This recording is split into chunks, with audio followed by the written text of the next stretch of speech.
أعوذ بالله من الشيطان الرجيم بسم الله الرحمن الرحيم السلام عليكم ورحمة الله وبركاته الحمد لله نحمده ونستعينه ونستغفره ونستهديه ونستغفره ونصلي ونسلم على المصطفى محمد صلى الله عليه وسلم وعلى آله وأصحابه ومن دعا بدعوته وسنى بسنته إلى يوم لا ريب فيه رب اشرح لي صدري ويسر لي أمري واحلل عقدة من لساني يفقه قولي أما بعد. Sidang hadirin muslimin muslimat, tetamu Allah, syukur kehadrat Allah Subhanahu wa taala di atas kesempatan sama-sama kita duduk berada dalam majlis ilmu pada pagi ini. Moga-moga beradanya kita dalam majlis ilmu dikurniakan Allah Subhanahu wa taala keberkatan, keampunan dan kasih sayang Allah Subhanahu wa taala, insya-Allah taala. Amin ya rabbal alamin. Sidang hadirin yang dirahmati Allah sekalian, insya-Allah pada pagi ini kita akan mendengar satu hadis Nabi sallallahu alaihi wasallam sebagai ingatan untuk kita bersama, sebagai pengajaran untuk kita bersama. Moga-moga apa yang akan disampaikan sedikit sebanyak boleh dijadikan panduan dalam kehidupan kita, boleh menjadikan kehidupan kita lebih baik di sisi Allah Subhanahu wa taala, insya-Allah taala. Amin ya rabbal alamin. Hadis pada pagi ini diriwayatkan daripada Abu Hurairah radhiyallahu taala anhu, di mana Abu Hurairah antara sahabat Nabi sallallahu alaihi wasallam yang rasanya tak perlu diperkenalkan. Kerana Abu Hurairah di antara sahabat Nabi, di antara perawi hadis yang terbanyak daripada kalangan para sahabat, dan Abu Hurairah banyak meriwayatkan hadis, paling banyak meriwayatkan hadis daripada Nabi sallallahu alaihi wasallam. Apa yang diriwayatkan daripada Nabi sallallahu alaihi wasallam berkaitan dengan ingatan Nabi sallallahu alaihi wasallam berkaitan dengan amanah. Seperti mana yang diriwayatkan daripada Abu Hurairah radhiyallahu taala anhu daripada Nabi sallallahu alaihi wasallam, "Idza udhi'atil amanatu fantaziris sa'ah." Qala, "Kaifa idha'atuha ya Rasulullah?" Qala, "Iza usnidal amru ila ghairi ahlihi fantadhiris sa'ah." Hadis daripada Abu Hurairah radhiyallahu taala anhu daripada Nabi sallallahu alaihi wasallam yang bermaksud, idza dhiya'atil amanatu, apabila amanah itu disia-siakan, apabila amanah itu dibiarkan, apabila amanah itu tidak dipedulikan, fantadhiris sa'ah, tunggu sahaja kehancuran terjadi. Ditanya kepada Nabi sallallahu alaihi wasallam, "Kaifa idha'atuha ya Rasulullah?" Bagaimanakah yang dikatakan mensia-siakan amanah itu, ataupun berkaitan dengan tidak bertanggungjawab di atas amanah tersebut? Kata Nabi sallallahu alaihi wasallam, "Idza usnidal amru ila ghairi ahlihi." Kata Nabi, jika urusan diserahkan kepada bukan ahlinya, fantazir sa'ah, maka tunggulah kehancuran. Daripada hadis baginda sallallahu alaihi wasallam di sini nak mengingatkan kepada kita salah satu daripada perkataan, salah satu daripada sifat yang dinyatakan dalam hadis tersebut, yakni berkaitan dengan sifat amanah. Terlebih dahulu kita sering sebut amanah, amanah, amanah. Apakah yang dimaksudkan dengan amanah dari sudut bahasa? Kalau kita rujuk berkaitan dengan kamus paling mudah, antaranya kamus Dewan lah. Kalau kita dalam bahasa Melayu ini kamus Dewan. Kita tengok pada kamus Dewan, apakah yang dimaksudkan dengan amanah? Kamus Dewan memberikan beberapa maksud bagi amanah ini. Saya ambil 4 daripadanya yang lebih kurang sama. Pertama sekali yang dikatakan amanah itu adalah sesuatu yang dipercayakan kepada orang. Maknanya amanah itu adalah sesuatu yang dipercayakan kepada orang, kita serah kepada dia, kita berikan kepada dia untuk dia simpan. Ataupun kita berikan kepada dia untuk dia jaga. Kita berikan kepada dia untuk dia tengok. Kita berikan kepada dia untuk dia uruskan. Itu maksud yang pertama berkaitan dengan amanah. Yang kedua, kepercayaan yang diletakkan kepada seseorang. Yang dikatakan amanah adalah kepercayaan yang telah diberikan, diletakkan oleh seseorang kepada seseorang yang lain. Itu amanah maksud yang kedua. Yang ketiga, yang dikatakan amanah itu adalah berkaitan dengan keamanan, berkaitan dengan ketenteraman, berkaitan dengan kebahagiaan. Dan yang keempat, kepercayaan yang boleh dipercayai ataupun jujur, ataupun orang yang tidak melakukan perkara sia-sia terhadap amanah yang diberikan. Daripada 4 maksud yang dinyatakan itu, kita rangkumkan bahawasanya yang dikatakan sifat amanah itu, bila mana kita menyerahkan sesuatu itu kepada pihak yang lain. Kita menyerahkan sesuatu kepada seseorang yang lain, yang kita yakin dan kita percaya bahawasanya ia boleh menjaga amanah tersebut, dan amanah itu dijaga dengan tenteram, dijaga dengan aman, dijaga dengan baik, dijaga dengan elok. Maka inilah yang dimaksudkan berkaitan dengan amanah yang dinyatakan dalam hadis baginda sallallahu alaihi wasallam. Maka secara ringkas yang boleh kita sebut daripada maksud ini, kesannya bila mana tidak menjalankan amanah yang dinyatakan oleh Nabi sallallahu alaihi wasallam tadi, yang Nabi sebutkan apa? Fantadhiris sa'ah, tunggulah kehancuran. Apa makna yang Nabi sallallahu alaihi wasallam nak ingatkan kepada kita? Bila mana amanah yang tidak dijalankan, maka ianya akan menyebabkan kehancuran, akan menyebabkan kerosakan, akan menyebabkan hilangnya keamanan, hilangnya ketenteraman, hilangnya keelokan daripada amanah yang diberikan. Jelas kot dari sudut makna. Itu yang dikatakan amanah. Amanah bila kita serahkan, apa yang kita amanahkan itu, ianya berada dalam suatu keadaan yang baik, keadaan yang aman, keadaan yang tenteram, keadaan yang elok. Itu yang kita nak faham dari sudut makna amanah berdasarkan kepada ta'rif ataupun dari sudut definisi bahasa. Dan Allah Subhanahu wa taala juga menyebutkan kepada kita berkaitan dengan amanah. Allah nyatakan sifat amanah ini ataupun perkataan berkaitan dengan amanah ini antaranya dalam surah An-Nisa ayat 58. Surah An-Nisa ayat 58. Allah Subhanahu wa taala menyatakan dengan katanya dalam firman-Nya, a'udzubillahi minasyaitonir rajim. Innallaha ya'murukum an tu'addul amanati ila ahliha.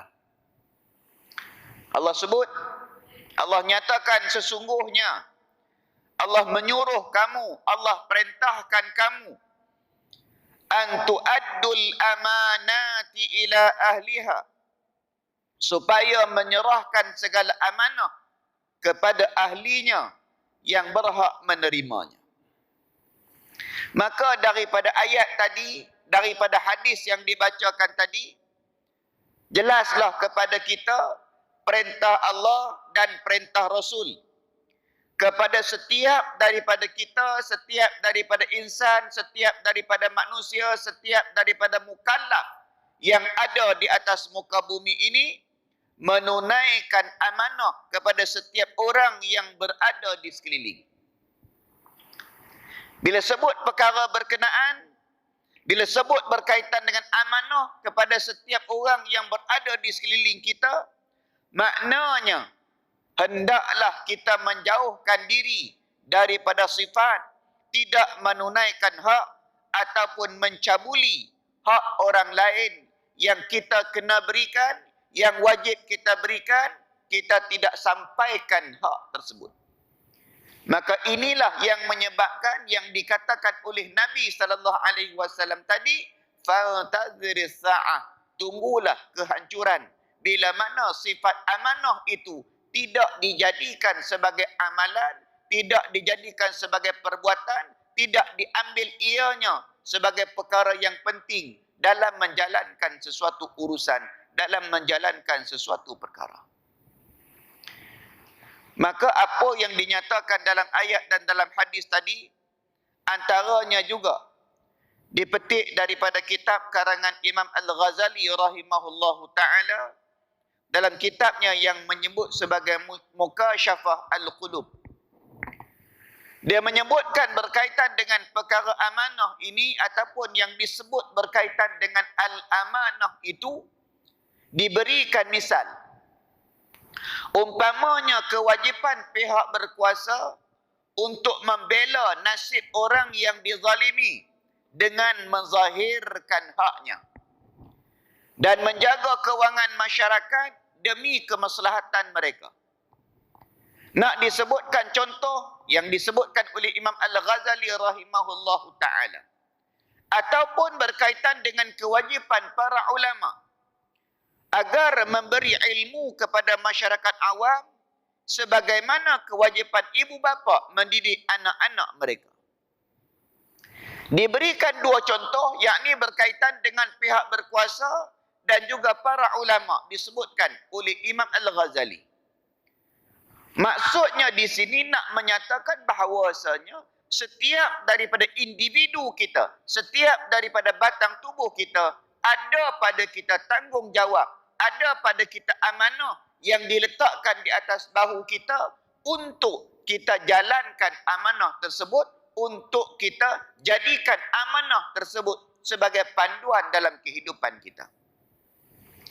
Nabi SAW memberikan pesanan berkaitan dengan amanah yang dinyatakan dalam hadis baginda, riwayat juga daripada Abu Hurairah radhiyallahu ta'ala anhu. Kata Nabi SAW, addil amanata ila mani tamanaka wala takhun man khanaka. Kata Nabi SAW, tunaikanlah amanah kepada orang yang mempercayaimu.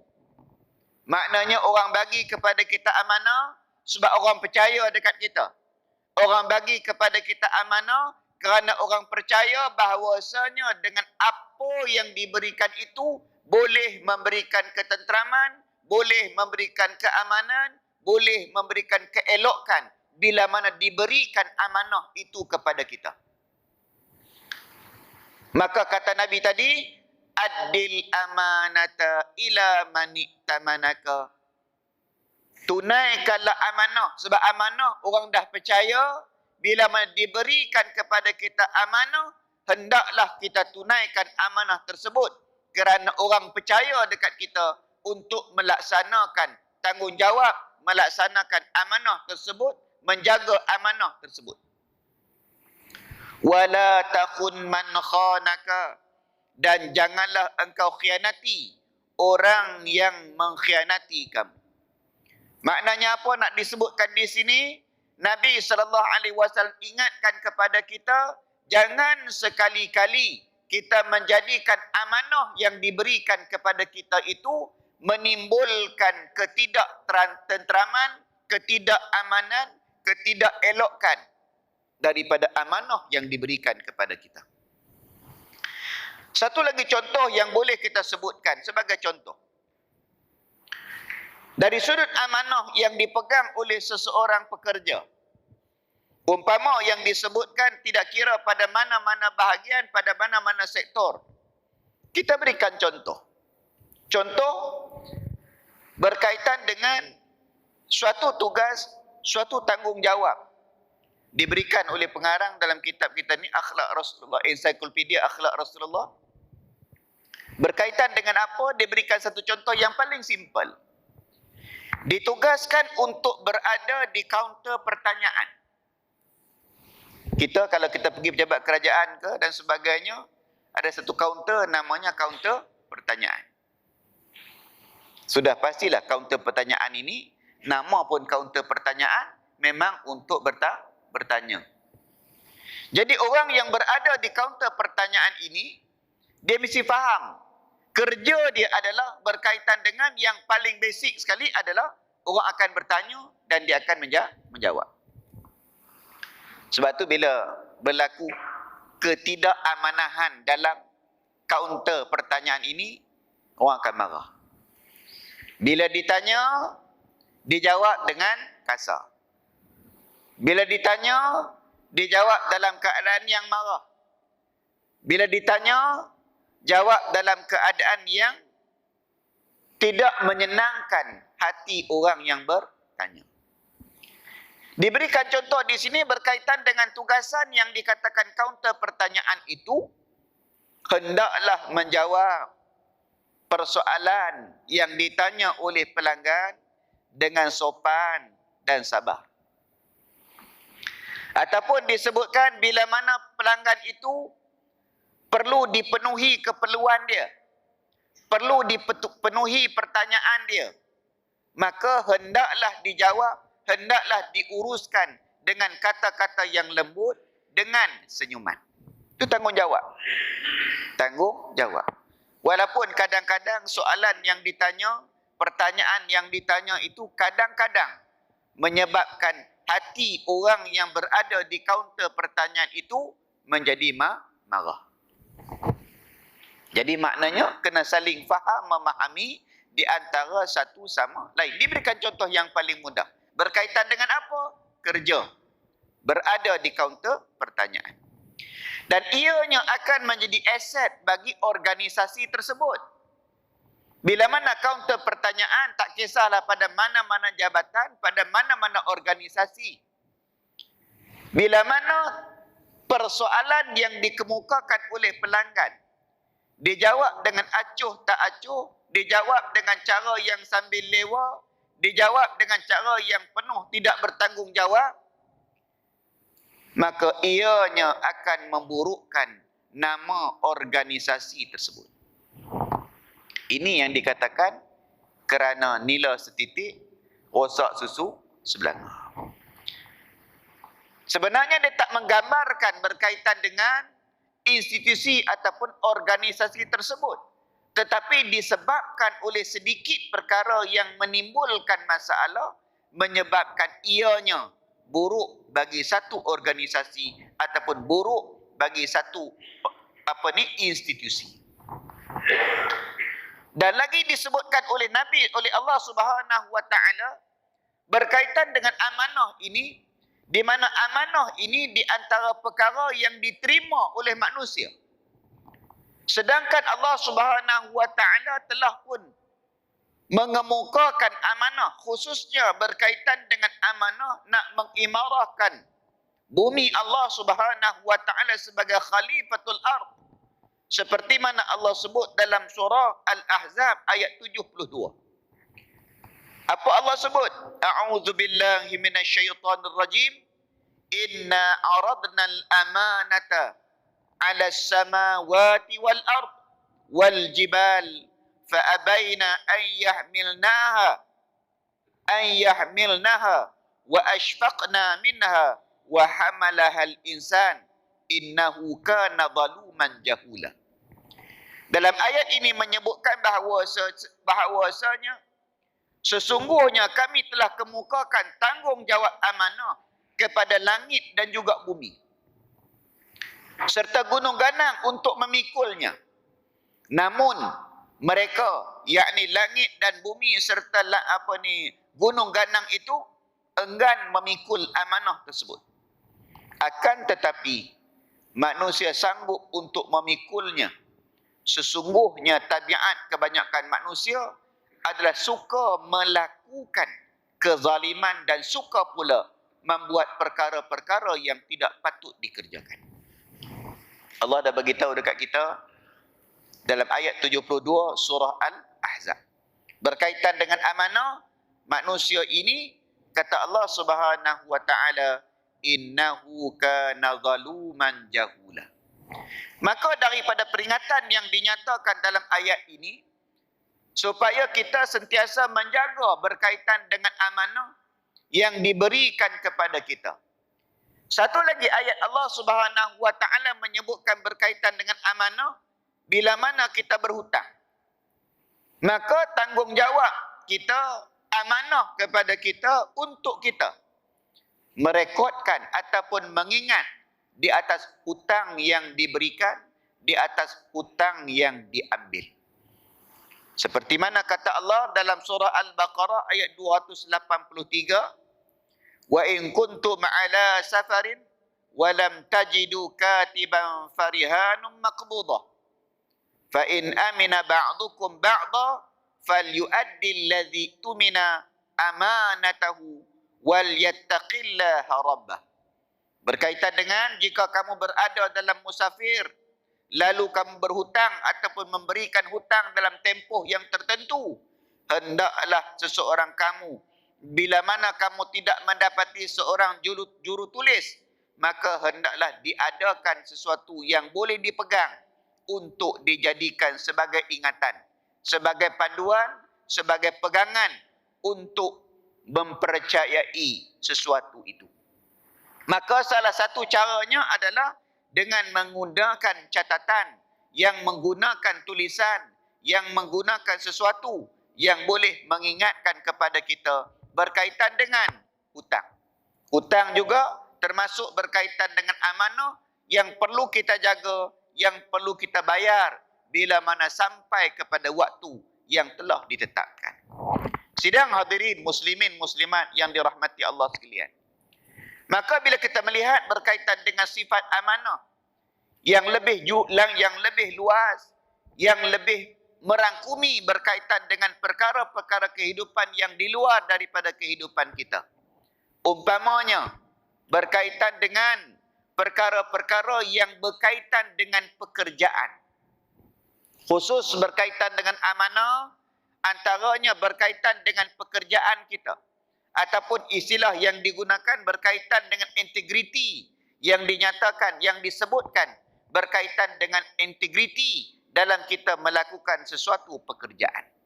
Kerana amanah ini ianya tidak terhenti kepada sesiapa sahaja, bahkan setiap individu ada padanya amanah yang perlu dikerjakan. Sebagai contoh, ini kita bagi contohlah ya, berkaitan dengan amanah ataupun integriti kita dalam kita melaksanakan sesuatu pekerjaan. Yang pertama, menepati waktu bekerja. Menepati waktu bekerja. Maksudnya apa? Dalam tempoh, daripada satu tempoh kepada tempoh itu, daripada tempoh bermula sampai tempoh berakhir, tempoh jangka waktu itu kita mesti berada dalam suasana bekerja. Itu yang pertama. Ya, itu yang pertama. Umpamanya kita bekerja, kita punch card, ataupun kita scan, ataupun kita tulis nama kita dalam buku kehadiran. Maknanya bermula di situ kita dah mula bekerja.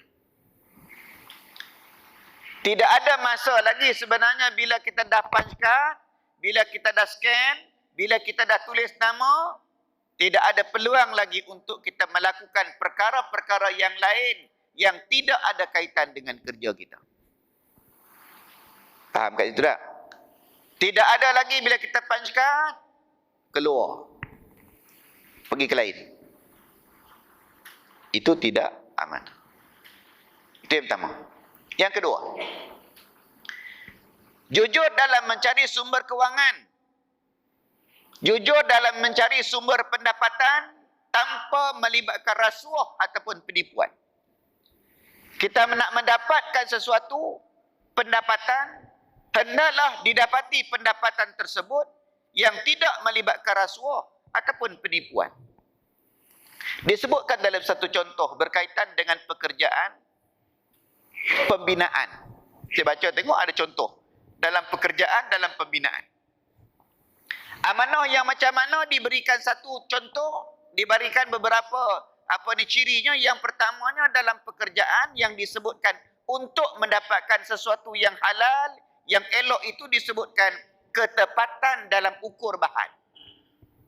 Maknanya pekerjaan dari sudut membina bangunan diberikan contoh ketepatan dalam ukur bahan. Itu amanah. Nak buat satu bangunan, besi sekian, pasir sekian, batu sekian, kayu sekian. Maka ini yang diberikan contoh berkaitan dengan amanah dalam pekerjaan, ketepatan dalam ukur bahan. Yang keduanya, tidak mencuri bahan. Bahan dah ada di tapak pembinaan, penuh dengan kayu, penuh dengan batu, penuh dengan besi dan sebagainya. Ketepatan dalam ukur bahan, dan yang keduanya tidak mencuri bahan yang ada di tapak pembinaan. Yang ketiganya, menepati jangka waktu yang diberikan. Kalau kita tengok dalam mana-mana projek, biasanya akan ada tempoh mula projek, tempoh akhir projek. Menyelesaikan dalam tempoh itu adalah amanah. Kecuali asbab-asbab yang tertentu yang menyebabkan projek itu terpaksa ditangguhkan, projek tersebut terpaksa dibawa kepada waktu yang lebih panjang daripada waktu yang telah dijadualkan. Itu amanah. Seterusnya, tidak ada rasuah dalam pembinaan, tidak ada rasuah dalam projek tersebut. Kemudian yang kelimanya, kualiti kerja diutamakan. Kualiti kerja diutamakan. Jangan hanya sekadar dibina, tetapi kualitinya tidak dijaga. Dan yang terakhir yang disebutkan jujur dengan perjanjian kontrak. Itu contoh berkaitan dengan pembinaan. Makna katanya, ianya berkait dengan sumber yang didapati daripada pekerjaan yang dilakukan, agar pekerjaan yang dilakukan itu dilakukan dengan penuh amanah. Itu yang kedua yang disebutkan integriti dalam pekerjaan. Pertama tadi menepati waktu kerja, yang keduanya jujur dalam mencari sumber pendapatan, sumber kewangan, tanpa melibatkan rasuah, tanpa melibatkan penipuan. Yang ketiga, integriti dalam pekerjaan tidak menindas orang lain untuk memenuhi kepentingan diri. Dalam kita menjalankan amanah terhadap kerja yang kita lakukan, jangan kita tindas orang lain untuk memenuhi kepentingan diri kita sendiri. Pijak orang lain, halang orang lain.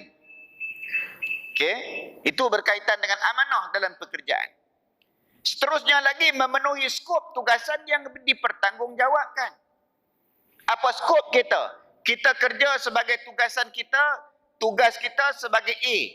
Disenaraikan tugas A ini apa tugas dia? Maka tugas kita adalah amanah kepada kita untuk kita jalankan setiap skop bagi kerja yang telah diberikan. Tak kira apa kerja sekalipun, dia akan ada skop kerja, dia akan ada list kerja yang sepatutnya dia lakukan. Tak kira apa kerja sekalipun. Okey? Dan seterusnya, tidak mencabuli kepercayaan ataupun amanah yang diberikan oleh orang lain kepada kita. Ini sebagai contoh berkaitan dengan integriti ataupun amanah kita dalam kita melakukan pekerjaan yang telah diberikan kepada kita, amanah kepada kita untuk kita laksanakan, untuk kita jalankan amanah tersebut. Maka di sini bila mana kita menjalankan amanah, maka ianya akan menyelamatkan kita daripada apa? Menyelamatkan kita daripada kehancuran yang disebutkan oleh baginda sallallahu alaihi wasallam kepada kita tadi. Dan kita sedia maklum, baginda sallallahu alaihi wasallam di antara contoh yang utama bila mana dikaitkan berkaitan dengan sifat amanah dalam pekerjaan. Bila kita baca dalam sirah baginda sallallahu alaihi wasallam, kita lihat berkaitan dengan sifat amanah yang dijalankan oleh baginda, yang ianya kita faham, yang ianya kita dengar, yang ianya kita cuba untuk beramal dalam kehidupan kita. Umpamanya berkaitan dengan apa yang diamanahkan oleh Sayyidatina Khadijah binti Khuwailid kepada baginda sallallahu alaihi wasallam. Pada usia seawal usia baginda sallallahu alaihi wasallam diamanahkan oleh Sayyidatina Khadijah binti Khuwailid untuk menguruskan harta-harta perniagaan Khadijah binti Khuwailid. Di antara usahawan yang cukup hebat pada ketika tersebut yang mana diamanahkan kepada baginda sallallahu alaihi wasallam untuk menguruskan urusan jual beli perniagaan yang diusahakan oleh Sayyidatina Khadijah binti Khuwailid. Dan apa yang didapati daripada perniagaan, keuntungan yang berlipat ganda daripada jualan barangan tersebut, yang ianya membuka mata Khadijah binti Khuwailid berkaitan dengan amanahnya baginda sallallahu alaihi wasallam, yang akhirnya menjadi suami kepada Sayyidatina Khadijah binti Khuwailid, yang mana ianya adalah perkahwinan pertama Nabi sallallahu alaihi wasallam. Itu contoh berkaitan dengan amanah Nabi dalam kerja. Yang kedua, berkaitan dengan amanah Nabi sallallahu alaihi wasallam yang tidak mengambil kesempatan di atas kepercayaan yang diberikan, antaranya peristiwa meletakkan Hajarul Aswad di Baitullahil Haram. Berlaku pergaduhan, berlaku perbalahan di antara kabilah-kabilah Arab. Masing-masing nak mengambil Hajarul Aswad, nak diletakkan di Kaabah. Masing-masing nak meletakkan, nak mengambil. Akhirnya baginda sallallahu alaihi wasallam dipilih. Berdasarkan kepada apa? Berdasarkan kepada orang yang paling awal datang ke Masjidil Haram pada ketika itu. Maka dilihat Nabi sallallahu alaihi wasallam yang datang pada ketika itu orang yang pertama datang, dan Nabi sallallahu alaihi wasallam diambil sebagai hakim untuk menyelesaikan masalah ini. Akhirnya kebijaksanaan Nabi sallallahu alaihi wasallam meletakkan Hajarul Aswad di atas sehelai kain, maka ketua-ketua kabilah pakat pegang seorang sikit.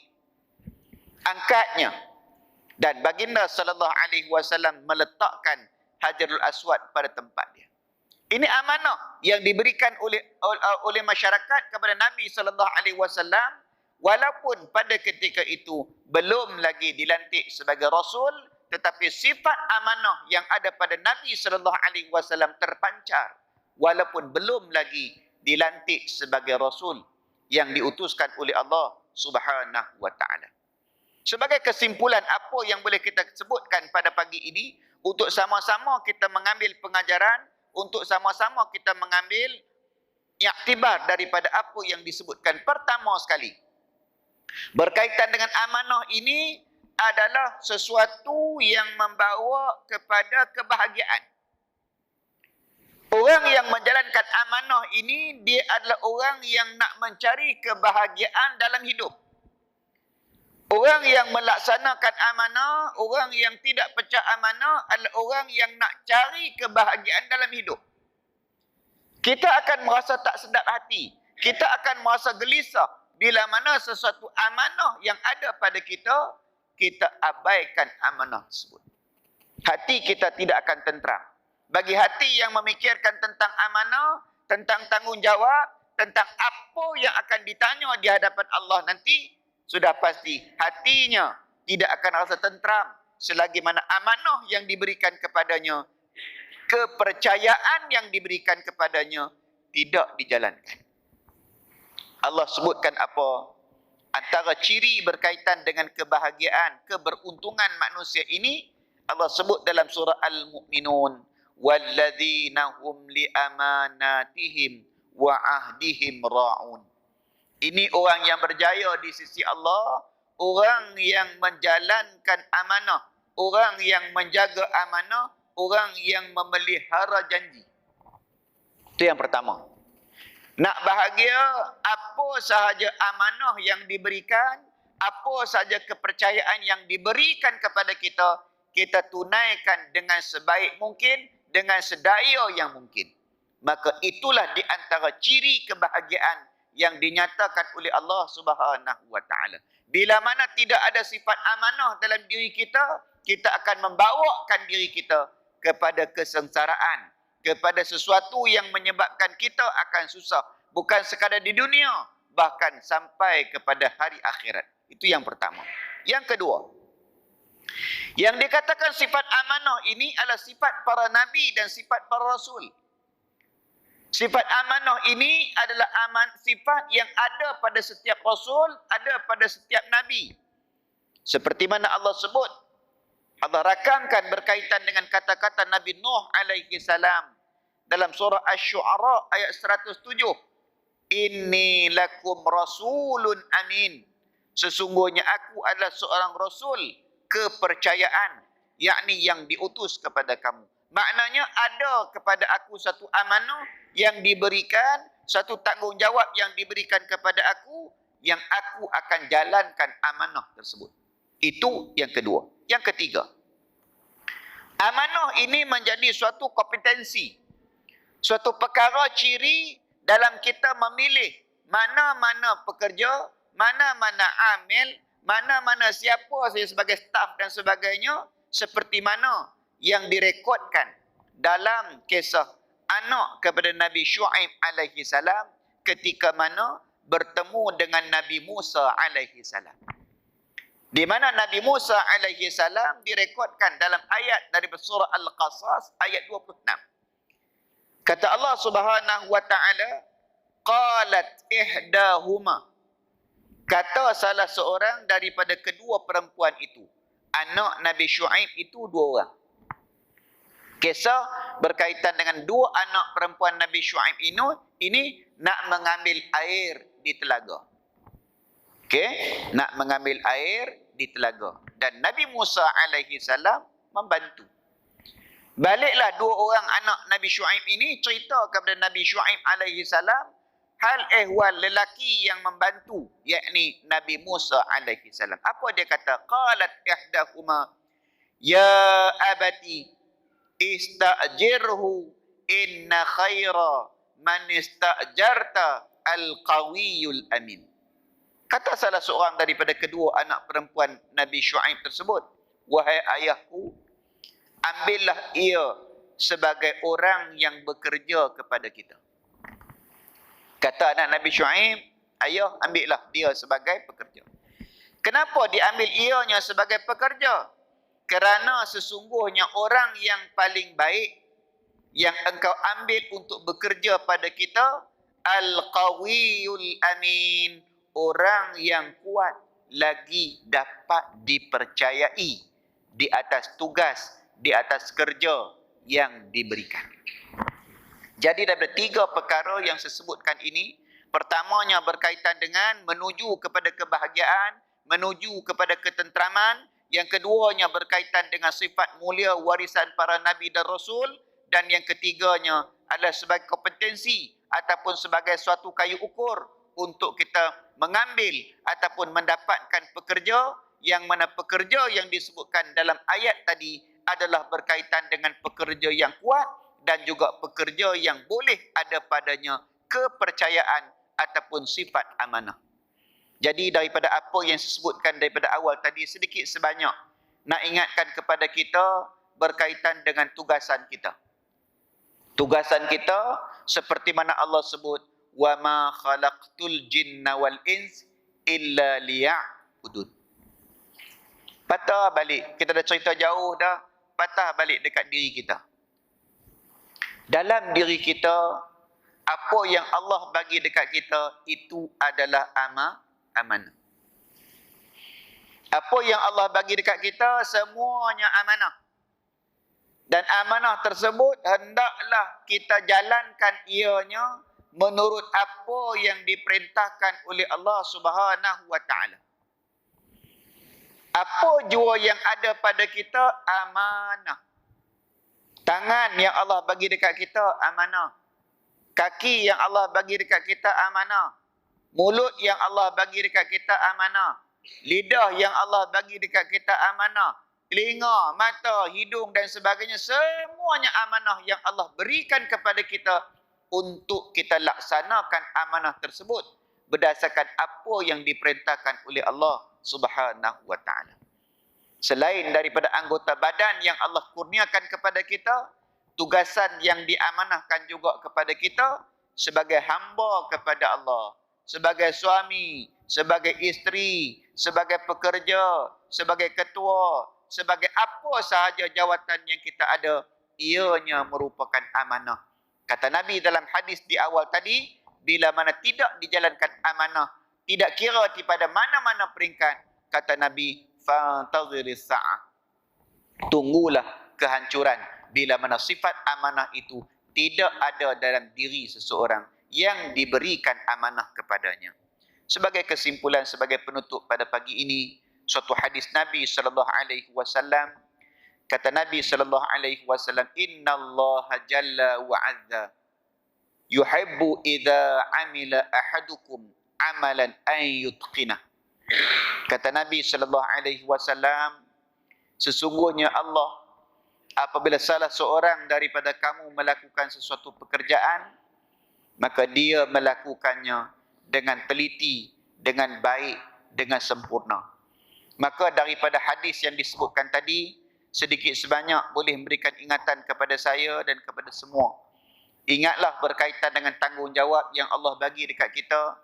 Ya, walaupun kita ini berada sebagai manusia biasa, ingat tanggungjawab yang Allah berikan kepada kita cukup berat. Dan tanggungjawab ini akan dipersoalkan oleh Allah Subhanahu wa taala di hadapan kita pada hari akhirat kelak. Akan dibaca satu persatu tanggungjawab yang diberikan oleh Allah kepada kita untuk dinilai, untuk dikira oleh Allah Subhanahu wa taala di hari kiamat kelak.